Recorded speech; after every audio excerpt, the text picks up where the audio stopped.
Good morning students. आज का अपना टॉपिक रेस्पिरेटरी डिसऑर्डर के अंदर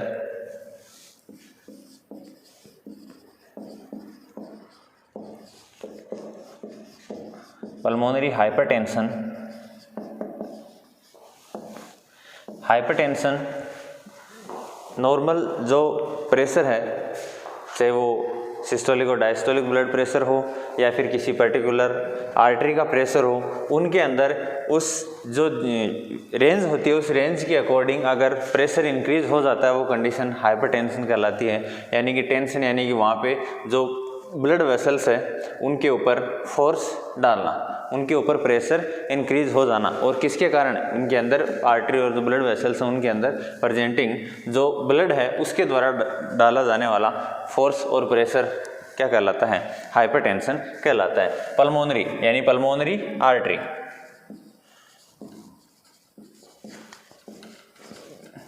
पल्मोनरी आर्टरी है, इसके अंदर कोई भी अंडरलाइंग डिजीज, कोई भी डिजीज की वजह से, कोई भी पॉजिटिव फैक्टर की वजह से जो पल्मोनरी आर्टरी है उसका प्रेशर इंक्रीज हो जाना, और नॉर्मली जो पल्मोनरी आर्टरी का प्रेशर होता है वो 15 to 30 mm ऑफ Hg होता है। और अगर पल्मोनरी आर्टरी का प्रेशर 30 mm ऑफ Hg से बढ़ जाता है, इस कंडीशन को अपन क्या बोलते हैं? पल्मोनरी हाइपरटेंशन कहते हैं।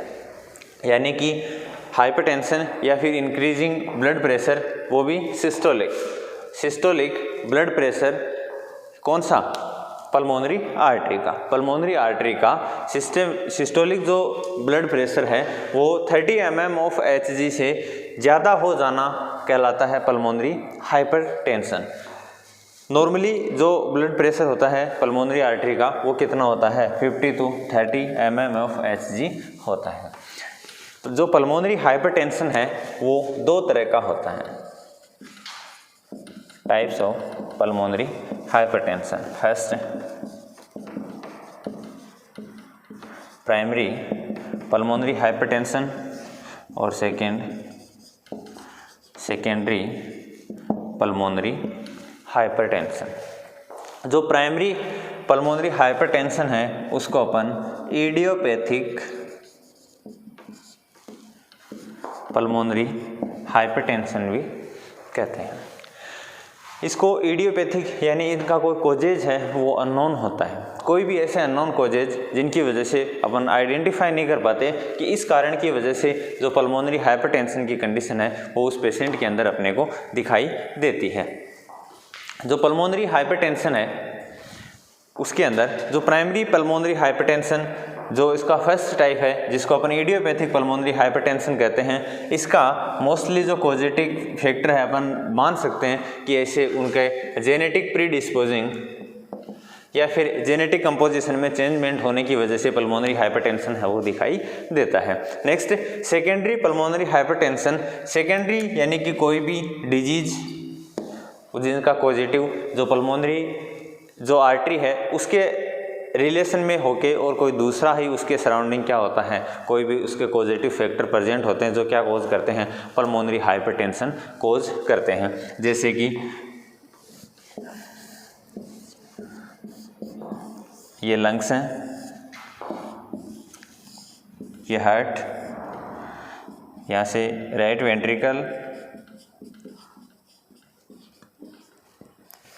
वेंट्रिकल से अपनी पल्मोनरी आर्टरी निकलती हैं जो आगे जाके लेफ्ट और राइट दो में डिवाइड हो जाती है, और दोनों लंग से दो पल्मोनरी वेन निकलती हैं जो ब्लड वेसल्स जो ब्लड लाके कहाँ पे ड्रेन करते हैं? अपने लेफ्ट एट्रियम के अंदर। तो मोस्ट कॉमनली जो पल्मोनरी हाइपरटेंशन अपने को दिखाई देता है वो कौन से साइडेड हार्ट फेलियर के कारण दिखाई देता है? अपने लेफ्ट साइडेड हार्ट फेलियर के कारण पल्मोनरी हाइपरटेंशन की कंडीशन है वो दिखाई देती है। वो क्यों देती है? हो सकता है लेफ्ट एट्रियम के अंदर और जो लेफ्ट वेंट्रिकल है उनके मिड के अंदर जो वाल्व प्रेजेंट है उसमें किसी प्रकार का क्या आ गया? ऑब्स्ट्रक्शन आ गया। तो पीछे से तो ब्लड आ रहा है जबकि आगे की तरफ फॉरवर्ड पासिंग नहीं हो रहा है, यानी लेफ्ट वेंट्रिकल से आउटा के थ्रू बॉडी में सप्लाई नहीं हो रही है, तो वहाँ पे प्रेशर है वो बढ़ जाता है। तो इसके बैक साइड में धीरे धीरे प्रेशर इंक्रीज होता जाता है और जो पल्मोनरी आर्टरी है उसके अंदर प्रेशर इंक्रीज हो जाता है, जो कि चेस्ट टाइटनेस वगैरह और क्लिनिकल फीचर है। यानी कि अगर लेफ्ट साइडेड हार्ट फेलियर अपने को दिखाई देता है मोस्टली कंडीशन के अंदर, तो उनके क्लिनिकल फीचर अपने किसके अंदर से होते हैं, रेस्पिरेटरी सिस्टम से रिलेटेड क्लिनिकल फीचर अपने को दिखाई देते हैं। लेकिन अगर राइट साइडेड हार्ट फेलियर की कंडीशन हो रही है, पेशेंट का राइट साइडेड हार्ट फेल हो गया है, चाहे वो मायोकार्डियम है वर्क नहीं करे, या फिर सही तरीके से अपना कंडक्टिंग सिस्टम काम नहीं करे, या फिर सही तरीके से अपने जो चेंजमेंट है राइट एट्रियम से राइट वेंट्रिकल के अंदर ब्लड है वो नहीं आ रहा है, तो उस कंडीशन में भी क्या होता है, वहाँ पे ब्लड का स्टेसिस होने लग जाता है। तो उसके क्लिनिकल फीचर अपने को किस में देते हैं, उसके फॉरवर्डिंग बैक साइड में, और इसके बैक साइड में क्या है, राइट एट्रियम के अपने inferior vena cava superior vena cava, तो वेना केवा के अंदर प्रेशर है वो इंक्रीज हो जाता है और बॉडी के अंदर जनरलाइज्ड क्लिनिकल फीचर अपने को दिखाई देते हैं। जनरलाइज्ड ईडिमा है वो अपने को दिखाई देती है, किसके कारण, राइट साइडेड हार्ट फेलियर के कारण। और लेफ्ट साइडेड हार्ट फेलियर के कारण जो क्लिनिकल फीचर इसके बैक साइड में अपने को दिखाई देते हैं, क्योंकि राइट साइडेड के बैक साइड में अपने जो इन्फीरियर वेना केवा एसवीसी और आईवीसी प्रेजेंट है, तो उनके क्लिनिकल फीचर, क्योंकि वो बॉडी से डीऑक्सीजनेटेड ब्लड लेके आते हैं, तो उन वेना केवा के अंदर क्या हो जाता है, प्रेशर इंक्रीज हो जाता है, जिसके कारण वहाँ पे इडीमेटस चेंजेस है वो दिखाई देते हैं राइट साइडेड हार्ट फेलियर के कारण। लेकिन लेफ्ट साइडेड हार्ट फेलियर है तो इसके बैक साइड के अंदर, क्योंकि पीछे से फोर्स ब्लड आता रहता है और वही क्या होता जाता है, वहाँ पे स्टेसिस होने लग जाता है, वहाँ पे जमा होने लग जाता है, तो उसका प्रेशर है वो बढ़ जाता है। तो इसके बैक साइड में क्या है, अपनी पल्मोनरी आर्टरी पल्मोनरी वेन है, तो जो पल्मोनरी सिस्टम है उसके अंदर क्या हो जाता है, ब्लड का प्रेशर इंक्रीज हो जाता है, और उसी कंडीशन को अपन क्या बोलते हैं, पल्मोनरी हाइपरटेंशन बोलते हैं, जो कि एज एक सेकेंडरी कॉजेज के द्वारा है वो दिखाई देता है। हो सकता है कि लंग्स है इसके अंदर किसी प्रकार की कोई क्रोनिक डिजीज़ हो, जैसे COPD chronic obstructive pulmonary disease वहाँ पे डेवलप हो गई, और उसके अंदर मोस्टली जो डिजीज़ है वो कौन सी, एम्फाइजीमा। एम्फाइजीमा की कंडीशन है वो दिखाई दे रही है। उस कंडीशन में भी क्या हो सकता है, अपना जो पल्मोनरी हाइपरटेंशन की कंडीशन है वो दिखाई दे सकती है। एपनिया की कंडीशन, पेशेंट के अंदर स्लीप एपनिया की कंडीशन हो रही है, उस कंडीशन में भी पेशेंट के अंदर पल्मोनरी हाइपरटेंशन की कंडीशन दिखाई दे सकती है। सिकल सेल एनीमिया या फिर कोई लीवर डिजीज है क्रोनिक कंडीशन के अंदर, तो उस कंडीशन में भी पेशेंट के अंदर पल्मोनरी हाइपरटेंशन की कंडीशन है वो दिखाई दे सकती है। या फिर लंग्स की कोई डिजीज, जैसे वहाँ पे फाइब्रोसिस डेवलप हो गया, या फिर अपनी पल्मोनरी आर्टरी उसके अंदर किसी प्रकार का फाइब्रोसिस डेवलप हो गया, या फिर किसी कंडीशन के अंदर उसके अंदर स्क्लेरोसिस की कंडीशन डेवलप हो गई है, जो वाल्व है वो क्या होगी, हार्डनिंग होगी, वहाँ पे रेसिस्टेंस डेवलप हो गया, या फिर इसके अंदर कोई ऑब्स्ट्रक्शन डेवलप हो गया, या फिर इसके अंदर किसी प्रकार का, चाहे वहाँ पे थ्रोम्बस का फॉर्मेशन हो या फिर कोई एम्बोलाई का फॉर्मेशन हो। थ्रोम्बस वहाँ पे क्या है, पर्टिकुलर एक जगह पे वहाँ पे ही क्या होता है, उसका ओरिजिनेशन होता है और वहीं पे वो उसका क्या होता है, फॉर्मेशन होता है और वहीं पे वो टिका रहता है, वो कंडीशन क्या कहलाती है, थ्रोम्बस। और एम्बोलाई हो सकता है किसी दूसरी जगह पे ब्लड का क्लोटिंग हुआ है और वो क्लोट आगे अपने पल्मोनरी आर्टरी उसके अंदर क्या हो गया है, ट्रैप हो गया है, जिसके कारण वो ब्लड है उसके फ्लो को अवरुद्ध करता है। और कंडीशन कौन सी कोज करता है, अपने पल्मोनरी हाइपरटेंशन की कंडीशन कोज करता है, पल्मोनरी हाइपरटेंशन। नेक्स्ट उसके इटियोलॉजी और रिस्क फैक्टर, कुछ ऐसे रिस्क फैक्टर हो सकता है कि पेशेंट के अंदर माना कि एम्बोलाई या फिर थ्रोम्बस की वजह से जो अपनी पल्मोनरी आर्टरी है उसके अंदर कोई ऑब्स्ट्रक्शन आ गया, जिसकी वजह से पल्मोनरी हाइपरटेंशन की कंडीशन है वो दिखाई दे रही है। तो हो सकता है उस पेशेंट को वो फैटी डाइट ज़्यादा ले रहा हो, हाई फैट डाइट ले रहा हो हैं, या फिर उसके अंदर किसी प्रकार का कोई ऐसा ऑब्स्ट्रक्शन आ गया हो, पेशेंट हाईली स्मोकर हो, या फिर कोई उस पेशेंट के अंदर कोई जो लंग्स डिजीज़ हैं वो सीवियर कंडीशन के अंदर आ रही हैं, तो भी पेशेंट के अंदर पल्मोनरी हाइपरटेंशन, या फिर उस पेशेंट के जो कार्डिक सिस्टम है उसके फेल हो जाने की वजह से कार्डिक सिस्टम के अंदर क्या होता है, फेल हो गया उसके कारण, या फिर कोई पेशेंट है वो बहुत ज़्यादा हाईली एटीट्यूड पे रह रहा है, यानी कि बहुत ज़्यादा ऊंचाई पे रह रहा है, उस कंडीशन में भी पल्मोनरी आर्टरी का प्रेशर है वो बढ़ जाता है वहाँ पे, क्योंकि लंग्स है वो सही तरीके से, यानी कि उसको अपनी बॉडी को ऑटो सप्लाई प्रॉपर तरीके से नहीं करवा पाते, और हाई जो एटीट्यूड पे रहते हैं, ज़्यादा ऊंचाई पे अगर रहते हैं तो वहाँ पे ऑक्सीजन की डिमांड बड़ी होती है बॉडी के लिए, क्योंकि वहाँ पे एनवायरनमेंट के अंदर ऑक्सीजन की सप्लाई कम होती है, ऑक्सीजन वहाँ पे कम प्रेजेंट होता है, जिसकी वजह से उस पेशेंट के अंदर सही तरीके से O2 सप्लाई प्रॉपर मेंटेन करने के लिए बॉडी हार्ट को भी क्या करना पड़ता है, ज़्यादा वर्क करना पड़ता है। इस वजह से वहाँ पे हाइपरटेंशन लाइक कंडीशन अपने को दिखाई दे सकती है।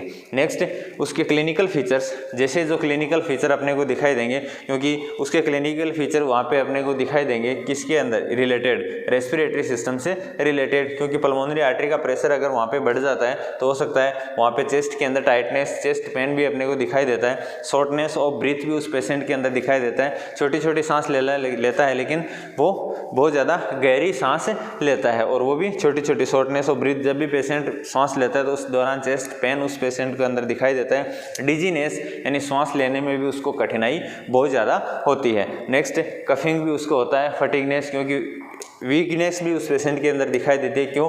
क्योंकि उसके अंदर बॉडी के अंदर उसकी जो पेशेंट है पल्मोनरी हाइपरटेंशन का, उस पेशेंट के अंदर ऑक्सीजन की डिमांड बढ़ी हुई होती है, ऑक्सीजन उसकी बॉडी के अंदर कम है, ऑक्सीजन की सप्लाई कम हो रही है, लंग्स प्रॉपर तरीके से फंक्शन नहीं कर रहे हैं, तो उस कंडीशन के अंदर जो पल्मोनरी हाइपरटेंशन की कंडीशन हो रही है तो उस पेशेंट के अंदर वीकनेस भी दिखाई देगी, क्योंकि बॉडी है वह धीरे धीरे क्या करने लग जाएगी, एनाएरोबिक रेस्पिरेशन हो स्टार्ट करने लग जाएगी, लैक्टिक एसिड का वहाँ पे फॉर्मेशन होने लग जाता है। ये कंडीशन उस पेशेंट के अंदर दिखाई देने लग जाती है, और धीरे धीरे हो सकता है ये कंडीशन अगर अपने लेफ्ट साइडेड है, पल्मोनरी आर्टरी के है, उसके अंदर अगर प्रेशर वहाँ पे बढ़ा हुआ है तो हो सकता है धीरे धीरे अपने जो राइट साइडेड का हार्ट है उसके अंदर भी ब्लड का स्टेसिस होने लग जाता है, और जनरलाइज्ड सिम्टम यानी पेरीफेरी है अपने जो हाथ पैर हैं वहाँ पे भी क्या देखने को मिल सकता है, उस पेशेंट के अंदर ईडीमा है वो दिखाई देने लग सकती है।